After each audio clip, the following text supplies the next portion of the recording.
What if the most powerful woman in history never really died? Her name still echoes through time. Cleopatra, a queen, a goddess, a brilliant strategist, and a timeless symbol of both beauty and destruction. But behind the shimmering legend lies a story of political intrigue, forbidden love, betrayal, and a secret so profound it might have changed the course of the world. Welcome to Mystery Vault, where we unlock the past and reveal the dark passions history has tried to hide. Cleopatra VII ascended to the throne of Egypt at just 18 years old. Imagine that. In an ancient world completely dominated by men, she didn't just inherit a title, she seized power. And she did it not with brute force or massive armies, but with an intellect that was sharper than any sword. This wasn't a woman who simply looked the part of a queen. She was a polymath. Fluent in at least 9 languages, she was the first Ptolemaic ruler in 300 years to actually speak the Egyptian language of her people. Her education was staggering, covering politics, philosophy, astronomy, and medicine. She wasn't just beautiful, she was absolutely brilliant. But brilliance alone couldn't guarantee her safety. Her throne was a tightrope walk over a pit of vipers. Her own family conspired against her. Her younger brother, Ptolemy XIII, sought to usurp her, pushing her into exile. Enemies surrounded her on all sides, and the mighty Roman Republic was casting a long, ominous shadow over her kingdom. Cleopatra knew that to survive, she needed more than just her wits. She needed an ally powerful enough to crush her enemies and secure her crown. And that ally was about to sail into Alexandria. When Julius Caesar, the most powerful man in Rome, arrived in Egypt, he was pursuing a political rival. He expected a quick resolution, but instead, he found Cleopatra. The story of her being smuggled to him in a rolled-up carpet is legendary, but it perfectly illustrates her audacity. She wasn't just presenting herself, she was making a statement. This was a queen who played by her own rules. Caesar, a man known for his own sharp mind and political genius, was captivated. He saw in her not just a damsel in distress, but a political equal, a mind as ambitious and strategic as his own. Their alliance was forged in both the political arena and the bedroom. Together, they were an unstoppable force. With Caesar's military might, Cleopatra reclaimed her throne, and he, in turn, secured a wealthy and strategic ally in Egypt. Their love affair produced a son, Caesarion, whom Cleopatra hoped would one day rule a vast Greco-Roman empire, uniting the East and West. But their love was dangerous. It intertwined Egypt's fate so deeply with Rome's treacherous politics that one could not survive without the other. And on the Ides of March in 44 BC, that bond was brutally severed. The assassination of Julius Caesar in the Roman Senate sent shockwaves across the world, and nowhere were they felt more strongly than in Alexandria. Cleopatra had lost her greatest protector and the father of her child. Rome descended into a bloody civil war, and she had to navigate the chaos to protect her son and her kingdom. From the ashes of that conflict, 2 men emerged to rule Rome: Caesar's adopted son, Octavian, and his most trusted general, Mark Antony. Cleopatra knew she had to choose a side. She summoned Mark Antony to Tarsus, and what happened next became the stuff of legend.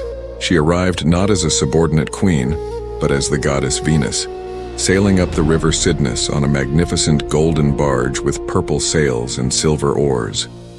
The air was thick with the scent of perfumes. Antony, who saw himself as the embodiment of the god Dionysus, was utterly enchanted. It was political theater at its finest, and it worked. Their connection was immediate and electric. This wasn't just a political alliance. It was a passionate, all-consuming love affair that would defy an empire. For over a decade, Cleopatra and Antony ruled the eastern Mediterranean from Alexandria, living a life of legendary opulence. They founded a society called the Inimitable Livers, dedicated to pleasure and extravagance. They had 3 children together and dreamed of a new world order with Alexandria, not Rome, at its center. Antony even declared Cleopatra Queen of Kings and her children the rulers of vast territories, a direct challenge to his co-ruler in Rome, Octavian. This wasn't just a power play, it was a public declaration of love and loyalty that infuriated the Roman elite. To them, Antony was a Roman general bewitched by a foreign queen, abandoning his duties and his heritage. The stage was set for a final, catastrophic confrontation. Octavian, a master of propaganda, painted Cleopatra as a decadent, dangerous foreign seductress who threatened the very fabric of Roman society. He convinced the Roman Senate to declare war, not on Antony, but on Cleopatra herself. The final showdown came in 31 BC at the naval battle of Actium. It was a disaster for Cleopatra and Antony. Their massive fleet was outmaneuvered and destroyed by Octavian's admiral Agrippa. Accounts say Cleopatra fled the battle, with Antony abandoning his men to follow her. Whether it was a strategic retreat or a moment of panic, the result was the same. Their defeat was total. They returned to Egypt, their dreams of an empire shattered. Octavian's legions closed in. Mark Antony, hearing a false report that Cleopatra had already taken her own life, fell on his sword. He was brought to her, dying, and expired in her arms. It was a tragic end to a legendary romance. With Antony gone and Octavian's forces at the gates of her palace, Cleopatra was trapped. The official story, written by the Roman victors, is that she chose to die a queen rather than be paraded through the streets of Rome in chains. She took her own life, famously, by the bite of an asp smuggled to her in a basket of figs. But what if that's not the whole story? What if the neat, poetic ending was just more propaganda? Ancient texts are conflicting. Some writers, like Plutarch, admit that no one knew the real truth. Modern analysis has raised even more questions. Experts on venomous snakes argue that an asp, or cobra, would cause a slow and agonizing death, not the swift, peaceful one described in the legends. More importantly, when Octavian's men burst into her chambers, they found her two handmaidens dying alongside her. For a single snake to have delivered 3 fatal bites in quick succession is highly improbable. Was a fast-acting poison used instead? Or could the entire suicide story be a fabrication? Some radical theories even suggest she might have faked her death and escaped, vanishing with her legendary treasures into the desert. After all, this was a woman who had outsmarted her enemies time and time again. Could she have outsmarted history itself? For over 2,000 years, the final resting place of Cleopatra and Mark Antony has remained one of archaeology's greatest unsolved mysteries. We know they were granted a royal burial by Octavian, but where?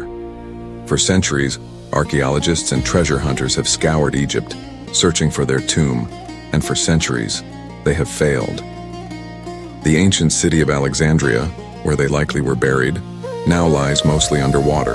But a new theory has emerged, focusing on a site about 30 miles outside the city, the Temple of Taposiris Magna.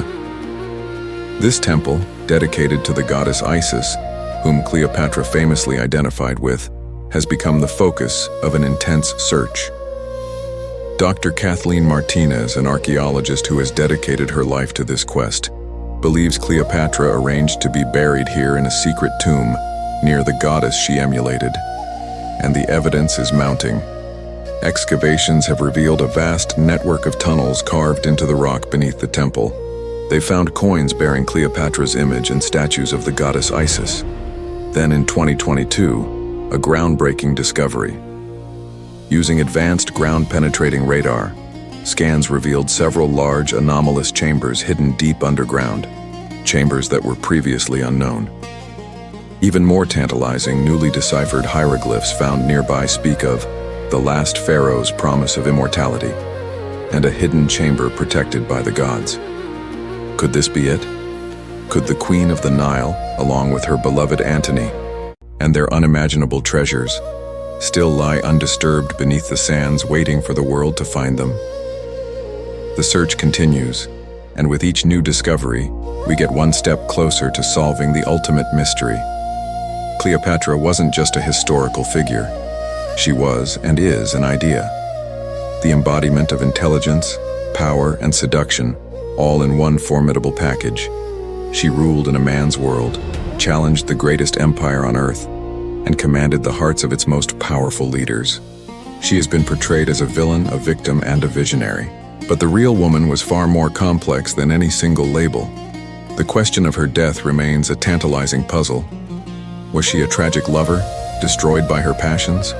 Or was she a master strategist to the very end, orchestrating a final act so brilliant that we are still debating it 2 millennia later? The truth about Cleopatra's end and her final legacy might still be buried out there, waiting. Thanks for joining us at Mystery Vault.